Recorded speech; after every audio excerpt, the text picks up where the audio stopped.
क्या प्रशांत किशोर का भविष्य है? प्रशांत किशोर का जो भविष्य दिख रहा है। देखिए, मैं आपको एक बात कहूं तो मैंने आम आदमी पार्टी को भी बहुत नज़दीक से देखा। इनफैक्ट जब आम आदमी पार्टी का ग्रोथ हो रहा था तो मैं उसके साथ जुड़ा हुआ भी था, और जर्नलिस्ट के तौर पर भी हम लोग काफ़ी फैसिनेटेड थे। हम बहुत सारे ऐसे जर्नलिस्ट थे।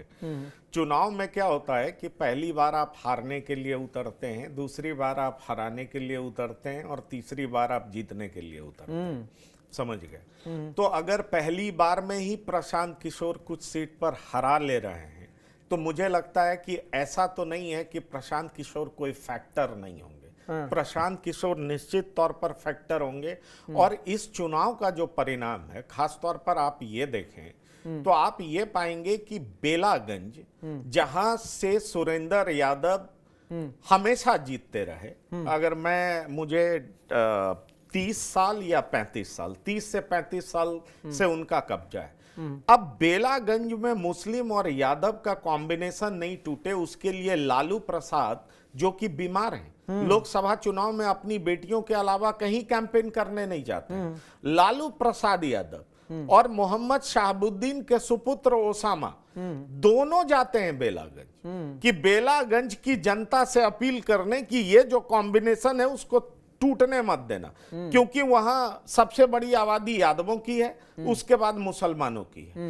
अब देखिए, उसमें लालू प्रसाद कामयाब नहीं हो पाते, क्योंकि वहां दोनों जेडीयू ने भी और आरजेडी ने भी, दोनों ने यादव उम्मीदवार दिया और जन सुराज ने मुस्लिम उम्मीदवार दे दिया। जन सुराज भी 17,000 के आसपास वोट काटने में कामयाब हो गई, और जो मनोरमा देवी यादव हैं वो भी बड़े परिवार से हैं, वो भी यादवों के वोट में सेंधमारी करने में कामयाब हो गई। तो आधार वोट बैंक जो पहले लालू यादव अपनी जाति छोड़िए दूसरे को भी ट्रांसफर करा देते थे, यादवों और मुसलमानों का वोट, उसमें डेंट पड़ने लगा। और अगर कई जगह हो रहा है, पूर्णिया का चुनाव देखिए, उसके बाद वही मैं कह रहा हूं। देखिए, पूर्णिया में भी जहां बीजेपी के अलावा मुस्लिम को विकल्प मिल रहा है, पप्पू यादव को वोट किया गया। आप देख लीजिए, उपचुनाव हुआ, मीसा भारती की सीट पे, मीसा भारती नहीं, वो बीमा भारती के सीट पे बीमा भारती की हालत खराब हो गई।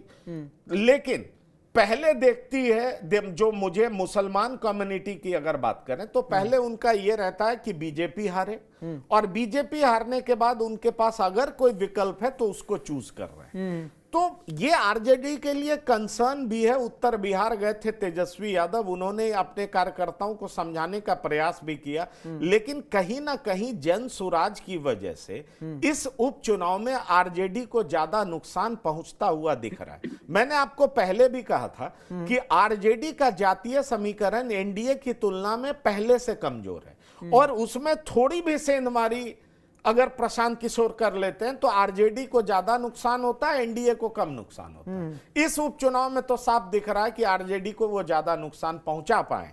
जैसा कि प्रशांत किशोर कह रहे हैं कि हम 40 से ज्यादा मुस्लिम कैंडिडेट उतारेंगे, तो आरजेडी की स्थिति क्या रहेगी, जरा सोचिए।